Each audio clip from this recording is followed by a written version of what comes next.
L'éducation populaire. La définition a toujours été difficile à donner à cause de raisons historiques, mais aussi et surtout parce que le terme en lui-même, éducation populaire, est trompeur et n'était pas le meilleur pour en donner une compréhension intuitivement exacte. Le mot populaire vient du latin populus, qui veut dire peuple. L'éducation populaire, t'es en droit de te dire que c'est, de fait, l'éducation du peuple, alors que ce n'est pas le cas. L'éducation populaire est une éducation dont la forme est populaire. Alors, une éducation dont la forme est populaire, qu'est-ce que ça veut dire ? Une éducation dont la forme est populaire s'oppose évidemment à une éducation dont la forme est élitiste. Et c'est dans cette opposition qu'on touche l'essence de l'éducation populaire. Si on comprend ce terme comme éducation du peuple, on peut comprendre ça comme une élite qui consentirait, dans sa grande bienveillance, à éduquer le bas peuple. Or, on le verra dans les prochaines vidéos, que dans son histoire, l'éducation populaire a été comprise en ce sens, même par ceux qui se revendiquaient comme ses défenseurs. Or, ce n'est pas du tout ce qu'est l'éducation populaire, c'en est même l'exact opposé. Pour l'éducation populaire, tout le monde apprend de tout le monde. Les acteurs de l'éducation populaire se sont fortement inspirés d'une citation de Paulo Freire. Je cite « Personne n'éduque personne, personne ne s'éduque seul, les hommes s'éduquent ensemble par l'intermédiaire du monde ». Alors pourquoi cette citation les a autant inspirés ? Pour les acteurs de l'éducation populaire, il n'y a pas qu'une poignée d'intellectuels qui transmettraient leur savoir. Ça serait plutôt le rôle de l'éducation nationale ou des universités. Pour l'éducation populaire, il n'y a pas de relation verticale ou hiérarchique du savoir, mais une relation horizontale. Autrement dit, le savoir peut venir de tout le monde, ce qui instaure de fait une égalité entre les hommes. Et à l'inverse, si on considère que seule une poignée de personnes détient un savoir digne d'être connu, on donne à ceci une légitimité que tout le reste des gens ne peuvent avoir. Ainsi, l'éducation populaire considère que le savoir est l'affaire de tous et que l'on apprend les uns des autres. De cette façon, elle est une éducation dont la forme est populaire, car celle-ci est démocratique. Anthony Pouliquen, dans cette vidéo, je mettrai aussi en description, fait part d'une méthode qu'il a mis en place lors d'ateliers d'éducation populaire, justement, le RATO, comme récit, analyse, théorie et mise en œuvre. Elle permet de bien en saisir l'articulation. Cette vidéo est intéressante en ce qu'elle permet de bien saisir l'articulation de l'éducation populaire.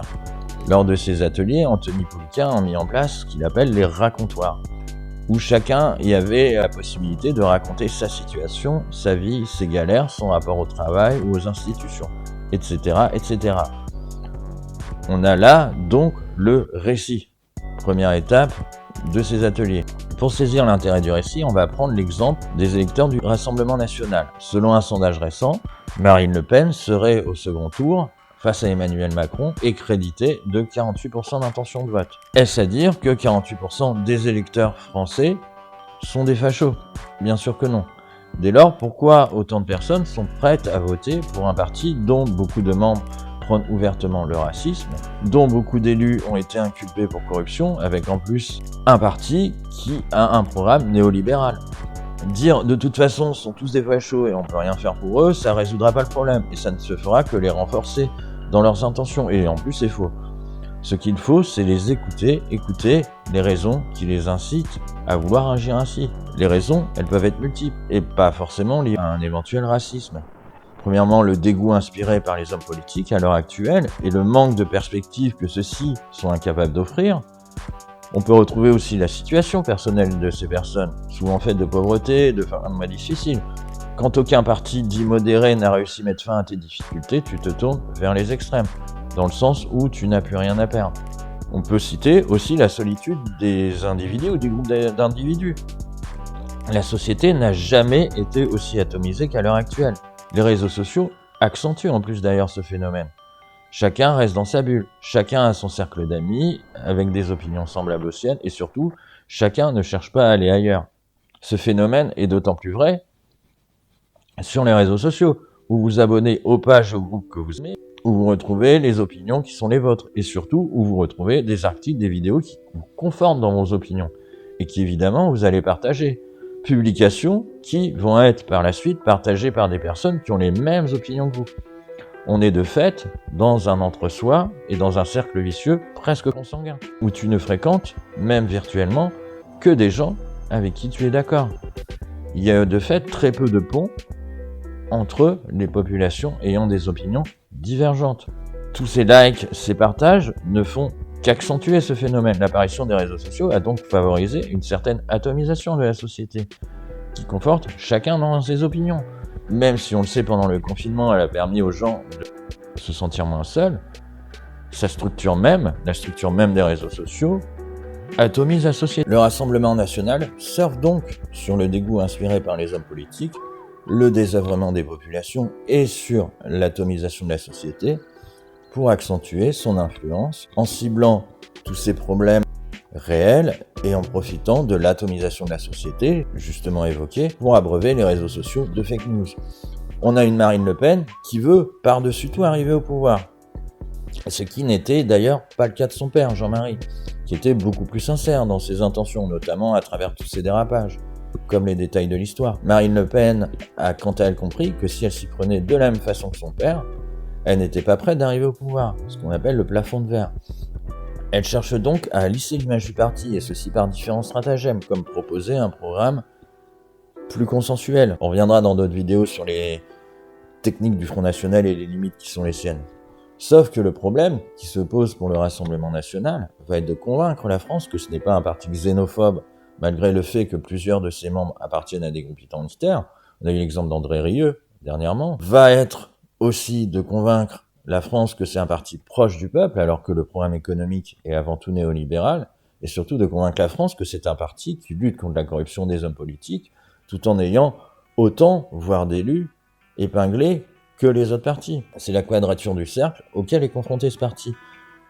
Et du coup, il va utiliser pour ce faire les mêmes techniques que les théoriciens du complot, en ciblant les problèmes réels ou ressentis par les Français pour en donner une cause qui les arrange et contre laquelle ils pourront se poser en sauveur, du genre Macron prend l'argent des Français pour en donner aux migrants.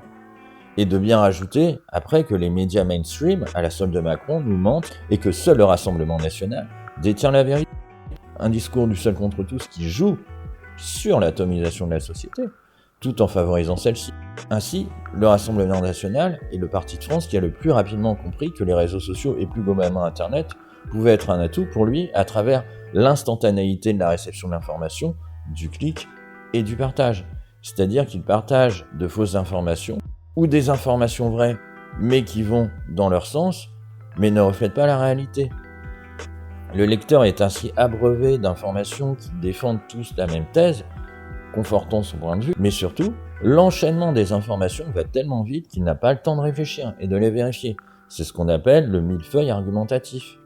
Le millefeuille argumentatif est une technique rhétorique qui vise à intimider celui qui est confronté. Il s'agit de le submerger par une série d'arguments empruntés à des champs très diversifiés de la connaissance, pour remplacer la qualité de l'argumentation par des quantités d'informations lancées à un rythme effréné et non vérifiable. L'individu confronté à ce flot d'informations est ainsi perdu. Le Rassemblement national peut donc se poser comme un vote de rupture, comme celui qui va mettre fin à cette domination des élites et à toutes ces dérives. Il y a donc bien manipulation, et le récit va être le premier frein face aux tentatives de manipulation. Il va lutter contre l'enfermement et le repli sur soi. Écouter ce que les autres ont à raconter, même ceux qui ne sont pas du même avis que nous donne une idée de la complexité du monde, car on réalise qu'ils peuvent vivre les mêmes choses que nous, mais qu'ils en font une analyse différente. Chacun a des raisons qui lui sont propres d'être ce qu'il est et de penser ce qu'il pense. Et cet agrégat de récits, de tous, à destination de tous, va être la clé d'une analyse chez chacun beaucoup plus pertinente et fouillée que celle que l'on peut avoir par la simple écoute des médias.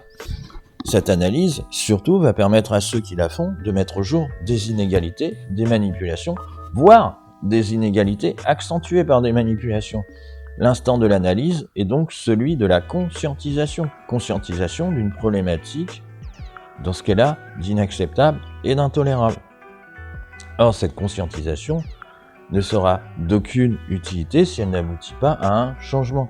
Changement qui a pour but de collectivement et démocratiquement améliorer la situation de chacun.